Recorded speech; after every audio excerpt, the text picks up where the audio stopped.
이렇게 조 바이든 미국 대통령의 사퇴 결정에 미 대선판이 요동치고 있습니다. 김동석 미주 한인 유권자연대 대표와 연결해 현지 분위기 알아보겠습니다. 대표님 나와 계십니까? 네, 안녕하십니까? 네. 경선으로 확정된 미 대선 후보가 사퇴한 초유의 사태가 벌어졌습니다. 현지 분위기 어떤가요? 굉장한 뉴스죠.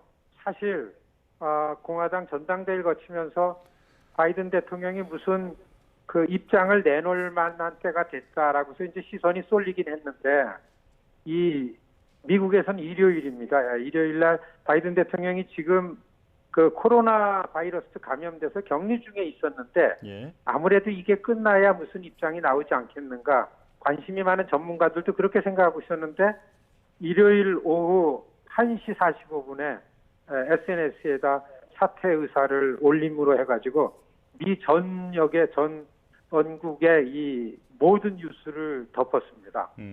그래서 지금은 이거 외에는 어떠한 뉴스도 그 관심을 끌지 못하고 그리고 민주당 안에서도 사실 아주 가까운 측근들하고서만 알리고 심지어는 카멜라 해리스 부통령도 오늘 아침에야 이 통보를 받았다 그럽니다.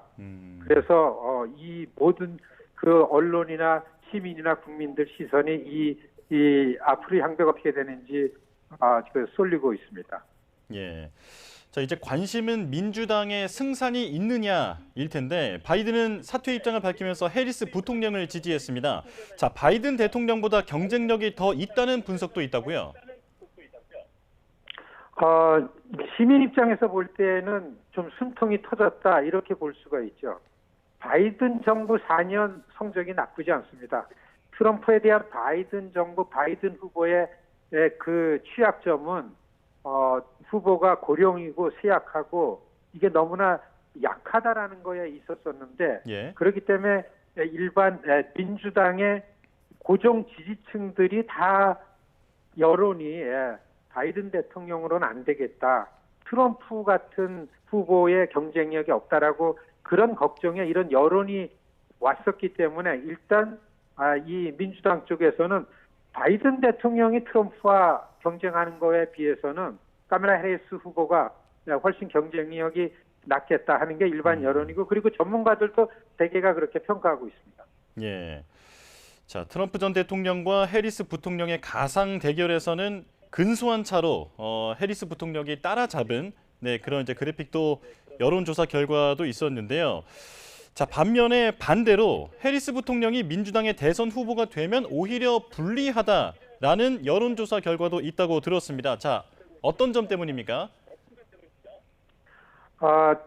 지금 분위기 자체가 선거판의 모든 여론을 트럼프 중심으로 끌고 가고 있기 때문에 현직의 프리미엄을 얻질 못하고 카멜라 해리스 자체도 지금 그 바이든 대통령의 러닝메이트 입장에서만 있었는데 그리고서 모든 여론은 선거판에서는 대통령 후보에 집중이 되기 때문에 카멜라 해리스라는 후보의 경쟁력이 뭔가라는 것에 대한 지지율이 정확하게 나타난 적은 없다고 보는 게 맞다고 봅니다. 다만 지금 미국의 민주당 쪽에 트럼프를 거부하는 일반 시민들이 갖는 생각은 미국의 대통령 선거는 사실 2달 동안 합니다. 예. 여당의 전당대회가 8월에 끝나고 나서의 9월달과 10월 양 당의 대결로 인해서 그 후보 백악관에 들어가게 되는데 이때에 바이든이 트럼프를 어떻게 대결할 건가라는 거에 대한 우려와 걱정 때문에 후보 교체 여론이 커졌던 거죠. 비로소 카멜라 해리스 60세입니다. 이거는 뭐냐면 트럼프는 79지요.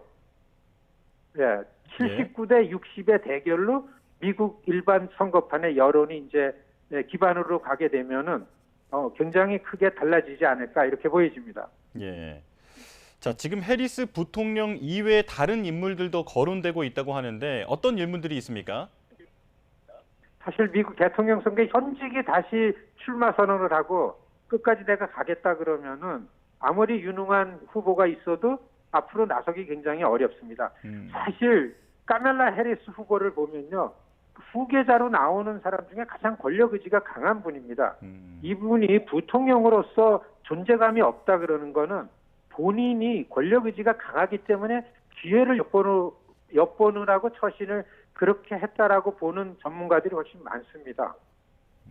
그렇기 때문에 이 카멜라 해리스의 그 대통령 후보로서의 경쟁력, 여기에 비견할 만한 후보들 많습니다. 지금 트럼프가 그 벤스를 부통령 후보로 러닝메이트로 했던 것처럼 주로 중서부 지역 경합주의 주지사들이 다 여기에 그 견줄만 합니다. 캘리포니아 주지사 케빈 뉴섬은 방금 전에 카멜라 해리스를 지지한다고 선언을 했습니다. 예. 그 외에 펜실베니아라든지 미시간, 위스콘신 이런 주지사급들이 다 그 차기 후보로 거론이 되기 때문에 당분간은 이거를 정리하는 민주당 전국위원회에 굉장히 큰 논란과 어쩌면은 혼란이 일어나지 않을까 이런 우려도 제기되고 있습니다. 예, 바이든 대통령은 해리스 부통령을 지지한다고 표명했지만 당 내에서는 정리가 좀 필요한 상황이다. 이렇게 정리해 볼 수 있겠는데요. 자, 그런가 하면 미셸 오바마도 계속 거론되지 않았습니까? 3주 전 조사입니다만 이 당시에는 경쟁력이 상당히 있는 것으로 나왔었는데 미셸 오바마의 등판 가능성은 어떻게 보십니까?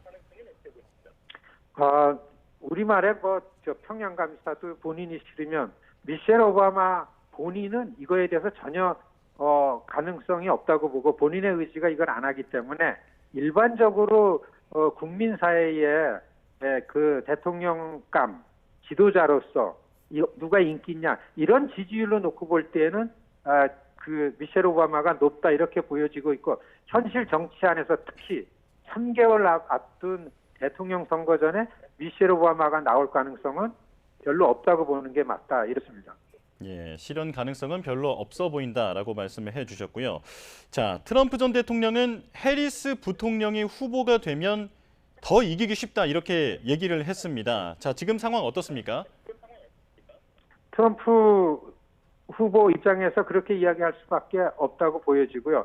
지금 나타나는 지지율을 가지고 보고 그리고 지금 트럼프가 갖고 있는 정치 세력의 이 바람몰이 같은 거 보면은 트럼프의 얘기가 틀리지 않다고 보는데 사실 민주당 바이든 쪽에서 걱정하던 거는 4년 전에 바이든 카멜라 해리스 팀을 지지했던 지지층 중에서 리버럴 측들, 젊은 측들, 여성, 블랙이 좀 빠져나가고 있는 현상 때문에 조바심을 갖고 있었는데 아시다시피 카멜라 해리스가 여성이고 블랙이고 아시안계 이민자고 그리고 젊은 층에 훨씬 더 지지층이 많기 때문에 지금 선거는 지지층을 빠지지 않게 완벽하게 고정시키고 얼마 되지 않은 경합주의 부동층을 끌어들이는 게 승패를 결정을 짓는 그런 양상을 감해 보면은 오히려 트럼프는 바이든이 사퇴 선언한 것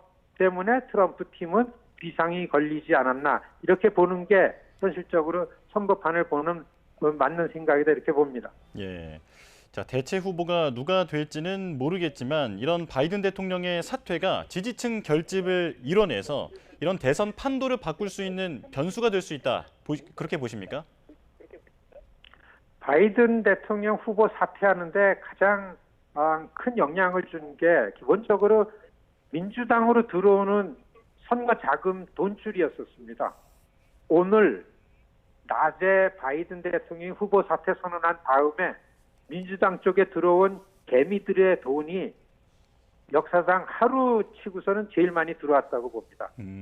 기존 민주당의 지지층, 4년 전에 이길 수 있었던 지지층이 분열되고 흩어지다 다시 결속되는 현상을 말해준다고 보는데요. 일단 이 미국의 민주당 지지층에서는 바이든 대통령 사퇴가 이번 선거에 있어서 안도감을 준다. 뉴스론 충격이고 유권자 마음에는 민주당 유권자 마음에는 안도감을 준다. 이렇게 표현하는 게 아마 지금 분위기를 잘 표현한다. 이렇게 생각됩니다. 예. 자, 급변하는 미 대선 판도 현지 분위기 알아봤습니다. 지금까지 김동석 한인 유권자연대 대표와 함께했습니다. 고맙습니다. 네, 고맙습니다.